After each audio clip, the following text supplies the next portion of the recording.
Hey y'all, welcome back to another video. Second video in the week, so I guess I'm on a roll now. So today I want to talk about something different than I'm used to. It's something that you wouldn't hear in a Sunday school class or even in the church, right? The pastor is probably never going to talk about this from the pulpit, and if he does, I mean, it's not something that's bad. So I'm going to talk about the argument from perfection from Thomas Aquinas' 5 proofs. Before I get started, I just kind of want to give a little disclaimer, right? So I studied this in Intro to Philosophy last semester, and I am not a philosophy major. I'm actually a bio major, so I just found this interesting, and I wanted to share it with you guys and see what you think about it. But this does not mean that I'm an expert, right? So I had to kind of research this a little bit and whatnot. So yeah, I'm just gonna talk about it and kind of give you a little view of how this connects to the Bible story, right? So the argument from perfection is one of Thomas Aquinas' 5 proofs, right? So to get started, I want to give a little background on who Thomas Aquinas was, right? So St. Thomas Aquinas is or was a theologian and philosopher, right? He was Catholic, and when he wrote this, he basically wanted to give a logical explanation as to, or a logical argument as to the existence of God, right? So his 5 arguments are kind of well known, right? So if you're in a philosophy class, you'll probably hear about it, but it's not something that is supposed to be airtight, right? So it's not an argument that absolutely proves that there is a God. It just gives us something to think about.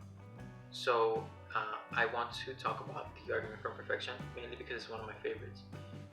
Also because it really ties into the story of the Bible, right? And as a Christian, I find that really interesting.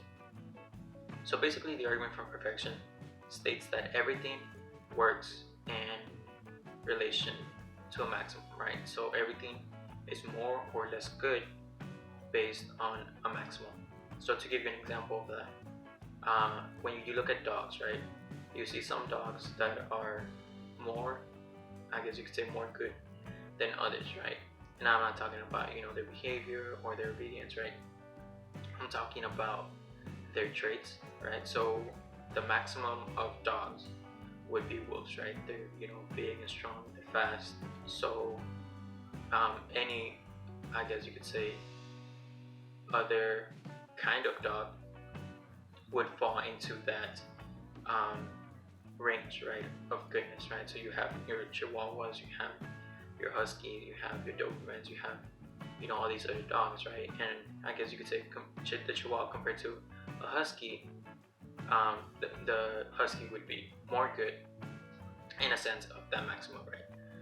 That is one example. So Dawkins is a well-known atheist, right, who doesn't believe in God, obviously, atheist. And he made this book called The God Delusion, and in The God Delusion, he kind of references the Thomas Aquinas 5 arguments.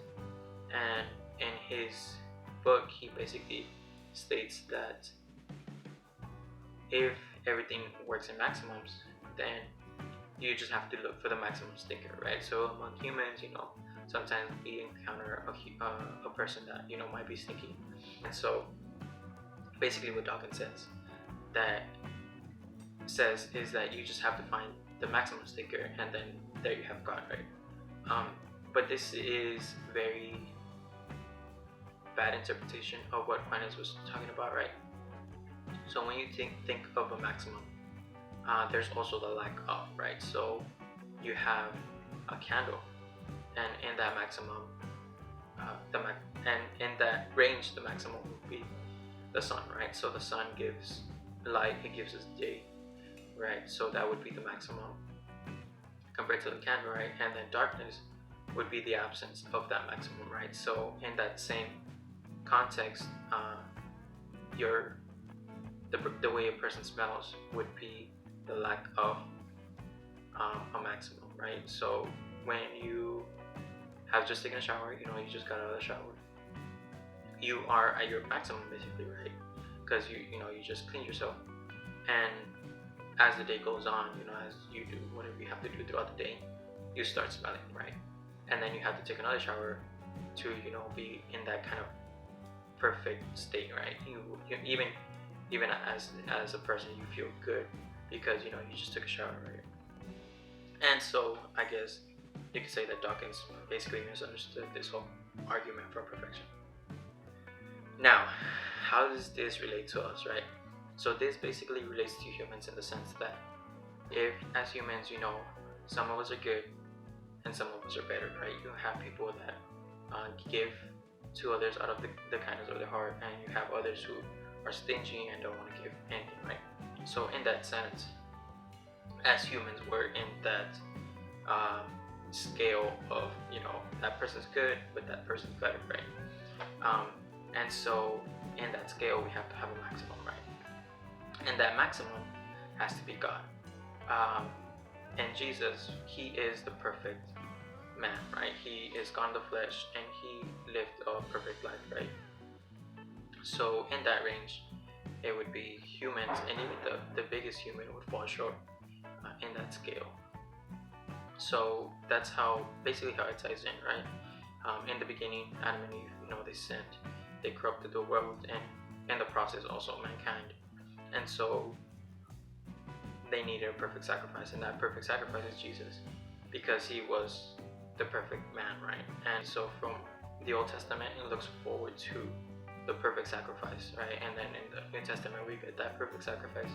And then afterwards, right, in the early church, people would look back to that perfect sacrifice, right? So I guess that's why the argument from perfection is probably one of my favorites, because as a Christian, I can see, oh yes, in the Bible story, we see that perfect maximum, that perfect person who was, who never sinned, who never did anything wrong, right?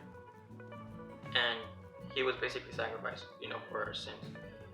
And so yeah, I mean that's basically why I like it. That is the argument of perfection and how it ties into the Bible, right? Okay, so that's it for today's video. If you have anything to say about it, whether it be good or bad, please leave it down below in the comments. If you have a rebuttal for this argument, I would like to hear it. If you like this video or content like this, I will be making more, maybe talk about the 4 other arguments, but I'm not sure so far. So my goal is to 100 subscribers. So far I have 25.